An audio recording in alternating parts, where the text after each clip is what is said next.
I showed up early with printed copies of the surveillance footage, police statements, screenshots of Karen's event pages, and a fresh letter from my lawyer confirming that no laws were broken on my end. Jim was already there when I arrived, pacing near the coffee station with a face that said he wanted nothing more than to cancel the entire HOA and move to the mountains. He gave me a tired nod and gestured toward the table where the other board members were gathering. Karen entered 10 minutes later wearing a blazer far too formal for the occasion and dragging a roller bag filled with binders. She had clearly come prepared to give a performance. The meeting began with her speaking first, and she launched into a long, exaggerated monologue about how she had merely tried to create a sense of togetherness in the community. She painted herself as a victim of harassment, claiming that my decision to lock the gate traumatized several guests, particularly the children, and that I had shown aggression by filming people without their consent and posting the footage online. She waved a few printed screenshots from the meme pages, pointing to the comment sections as proof of defamation. When it was my turn, I kept things simple. I laid out my evidence without emotion. Footage showing the gate was locked only after Karen had already invited guests onto my property. Police reports confirming I was within my rights. Multiple messages from her own guests stating they had been misled and had paid money to attend. I reminded the board that Karen had repeatedly violated property laws, misrepresented the HOA, and attempted to frame herself as an authority when she had none. I also noted that I had not uploaded any videos myself. Anything online had been shared by others who attended or who had seen the public post. I had merely secured my home and reported trespassing. The board members looked increasingly uncomfortable as the meeting went on. Even the ones who usually tried to stay neutral were shifting in their seats, clearly wanting it to end. Finally, Jim stood up and addressed everyone. He reminded them of the core responsibility of the HOA, which was to maintain the safety, privacy, and trust within the neighborhood. He said that Karen's actions had violated all three. He then turned to her directly and said that while everyone was allowed to make mistakes, what she had done went beyond that. It was willful, it was manipulative, and it endangered the reputation of the entire HOA. The board voted to formally censure Karen. She would be removed from all committee positions effective immediately. She was banned from organizing, attending, or promoting any neighborhood events for 1 year. Additionally, a fine of $500 would be issued for property misuse and unauthorized event hosting. Karen's mouth fell open. She stammered that this was unfair, that she had never been treated this way in her life. When no one responded, she gathered her binders, shoved them back into her roller bag, and stormed out of the room with a loud huff. After the meeting, a few neighbors approached me quietly, some offering thanks, others just shaking their heads at the whole mess. One woman told me her daughter had come home from the pool party in tears, confused why she had been locked in someone else's yard. Another man said his teenage son had been the one who tore his shorts trying to climb the fence, and that while he didn't blame me, he would like Karen to reimburse the damage. It was clear the community wasn't on her side anymore. Whatever influence she thought she had was gone. The next day, I received a knock on the door. It was the mail carrier with a stack of certified letters. Each one was from a guest at Karen's party demanding a refund or threatening legal action. She had written my name on one of the event registration sheets as an emergency contact. My lawyer advised me to ignore the letters and respond with a standard statement declaring that I had not hosted the event and had no involvement. Still, the pile of envelopes was satisfying in its own way. Karen was being buried under the very thing she had tried to weaponize against me. Paperwork, complaints, receipts. The weight of her lies catching up in slow, heavy waves. I walked down to the end of my driveway and opened the gate. My new sign still stood firm. I added a small second one below it. Trespassers will not be escorted out. Just watched. The neighbors who passed by that day laughed. One of them asked if it was a joke. I said it depended on who was reading it. Later that evening, I grilled again on the porch, enjoying the golden sunset while soft music played in the background. No cars slowed down near my fence. No one tried to sneak in.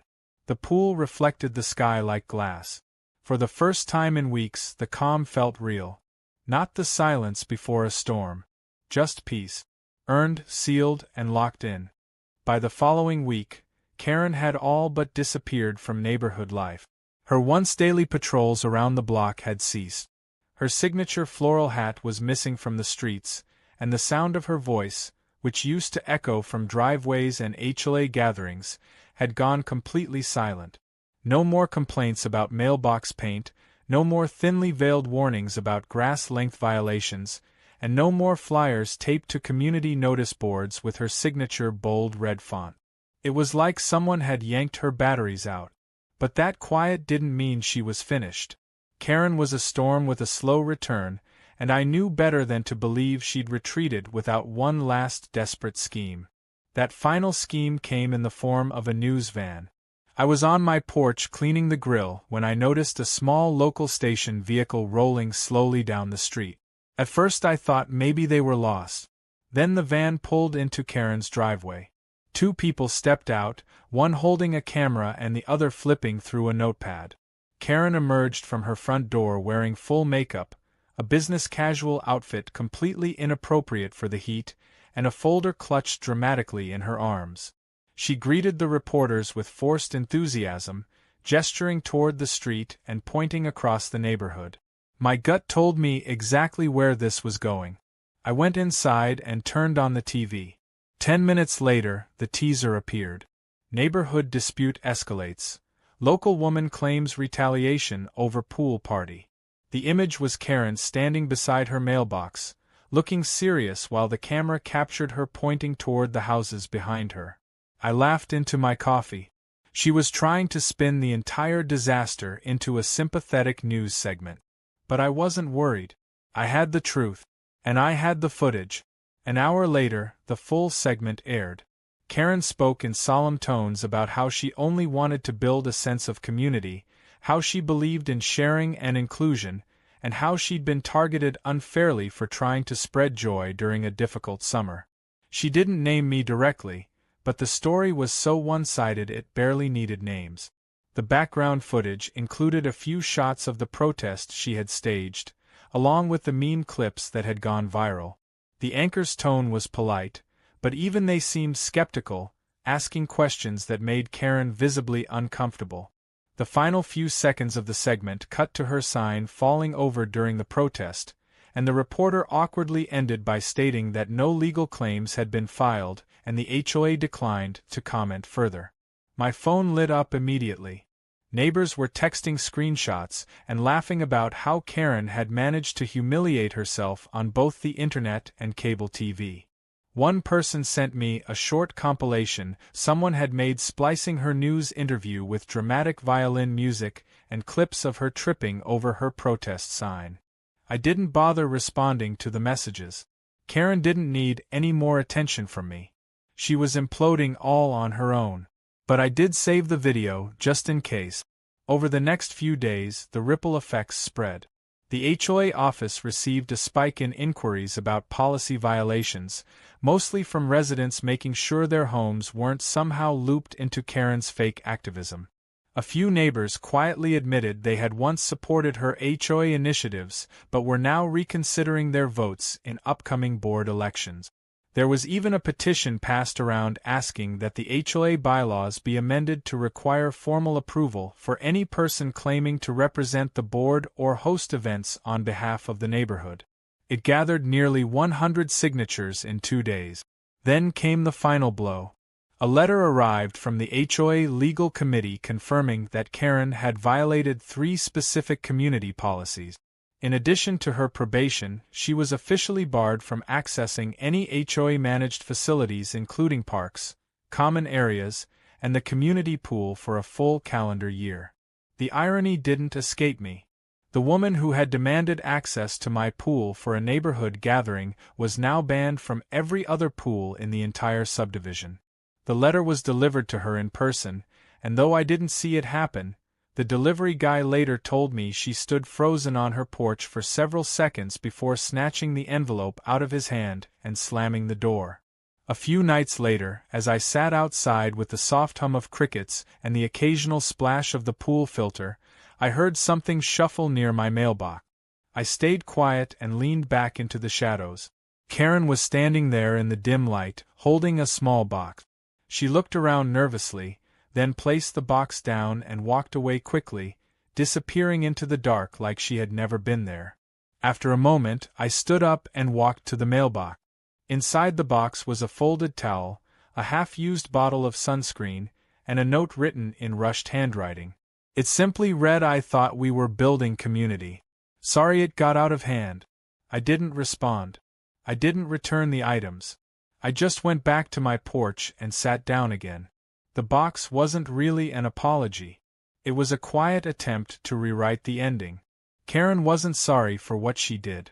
She was sorry for the fallout. Sorry she got caught. Sorry her plans didn't go the way she envisioned. The kind of sorry that comes when consequences finally catch up, not when conscience does. The following weekend, I hosted a small gathering. Just close friends and neighbors who had been caught up in the chaos but kept their distance from the drama. We grilled burgers, played music, and floated lazily in the pool under string lights I had installed around the fence. Everyone laughed about the recent events, shared stories of other HOA disasters they had survived, and toasted to fewer rules and more peace. No flyers were handed out, no donations were collected, and every person there had been invited. Personally, as the night wore on and the stars came out, someone joked that we should install a second gate just in case any more unexpected guests tried to make a splash. I smiled and pointed to the new sign by the entrance. It still read, "Offenders will be locked in," and underneath that, a small painted plank had been added. Karen tested it. She failed. That evening, with everyone gone and the backyard finally quiet again, I walked one last slow lap around the pool. The water was calm, the air still. I turned off the lights, locked the gate, and walked inside knowing I had protected my home not just with fences, but with the truth. And sometimes that was all the defense you needed. The weather had cooled slightly by the end of the month, and the days grew quieter as summer slowly began to slip away. The cicadas buzzed less, the neighborhood kids had returned to school, and the once chaotic streets now felt calm again. My backyard, once the uninvited venue of a suburban uprising, was back to its old self. Everything looked almost untouched by the storm that had passed through, but I knew better. There were reminders everywhere. The new gate with its coded entry system, the freshly painted signs, the cameras with wider lenses and infrared settings, and most of all, the absence of one very particular neighbor. Karen had all but vanished from public view. Her social media accounts were gone. Her name had stopped popping up in the HOA meeting minute. Even her dog, once walked religiously down the same sidewalk every evening, was now rarely seen beyond her own yard. Word around the neighborhood was that she had filed a complaint with the news station after they aired the segment that ended up humiliating her. They didn't retract it. Instead, the clip was re-uploaded by several meme pages with voiceovers and fake movie trailers making her out to be the villain in a fictional series called Suburb Wars. It was absurd, but that seemed fitting. The whole thing had been absurd from the beginning. I was in my garage one afternoon installing a new lockbox for backup pool keys when Jim pulled into the driveway. He didn't get out right away. Just sat there in his truck for a moment before stepping out with a manila folder tucked under one arm. His face looked tired but calm, the kind of expression people wear when they're ready to put something to rest. He handed me the folder and said it was official. Karen had withdrawn from all HOA duties permanently and signed an agreement waiving any future claims against my property. It included a copy of the board's final ruling, a statement of community apology drafted by the legal committee, and an HOA-certified map showing that my property was entirely independent of any common-use areas. It wasn't legally necessary, but Jim said he wanted it on file just so there'd be no more confusion in the future. I thanked him, and we sat on the porch for a while, sipping cold drinks and watching the street stay peacefully uneventful. Jim